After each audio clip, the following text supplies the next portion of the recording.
Garden World langs Beiersnodie in Mildersdrift is die voorste tuinbousentrum in die land. JJ gesels nou oor Proutec produkte vir jou lentetuin. Hallo julle, ek is JJ van Rensburg, tuinboukundige by Garden World en vandag gesels ons bietjie oor kunsmis en chemiese kunsmis of korrelkunsmis soos almal dit ken. En mense is altyd verward as mense na 'n kwekery toe gaan en jy wonder watter tipe kunsmis moet 'n mens gebruik vir wat.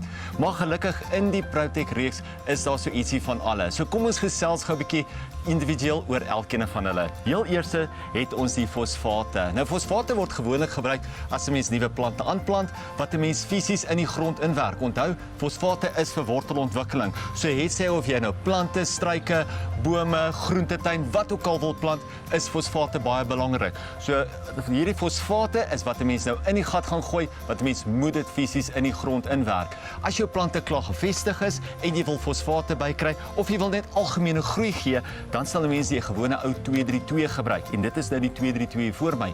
Onthou die eerste 2 is natuurlik stikstof, die tweede 2 is fosfate en die derde een is kalium. So wat kry mense? Heeltemal 'n gebalanseerde dieet wat vir jou plante, maar dit gaan jou plante in al die verskillende fasette aanhelp. So 'n gewone 2-3-2 in bestaande beddings werk natuurlik baie goed.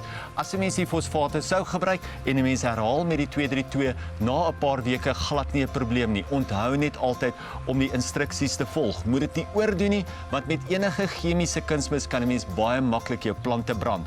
Nou kom ons by die stikstof. Onthou jou 713 soos wat hier voor my staan, bevat baie stikstof. Die 7 is die stikstof, 1 is fosfate, 3 is kalium. So as 'n mens grasperke of loofplante wil voer, dan gaan 'n mens jou 713 gebruik. Meeste van hierdie kunsmisse terloops moet 'n mens ten minste so een keer elke 6 tot 8 weke in jou tuin strooi. So veral as jy 'n pragtige grasperk wil hê en jy wil hê hy moet donkergroen wees, dan sal 'n mens nou die 713 gebruik. As 'n mens nou kom by skoon stikstof en jy wil nuwe groei op 'n plante bevorder, dan gebruik 'n mens die kan. Nou onthou, kan is kalksteen ammoniumnitraat en dit is letterlik net stikstof omtrent wat jy op jou plante gooi. So as jy nuwe groei wil hê, dan is dit nou die regte ding om te gebruik. Maar nou kom ons by die blomplante en dit is die 815. So vir enige blommende plante, het sy dit nou rose is, struike is of saailinge is, gaan jou 815 eintlik baie maklik werk. Hierdie is almal natuurlik in 10 kg sakke en dan kry mense ook natuurlik die 5 kg soos hy hierso kom.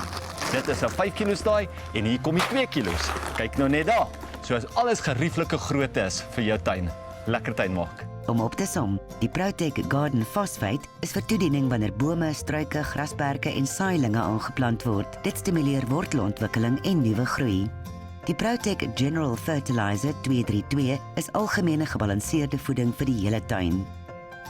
Proutec se Lawn and Foliage Fertilizer 713 is algemene voeding vir grasperke en loof, hoog in stikstof vir groen groei.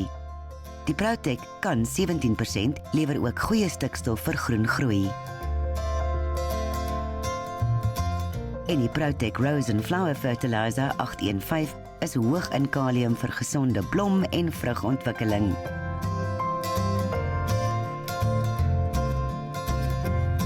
Garden World het alles wat jy nodig het en soveel meer. Besoek hulle gerus.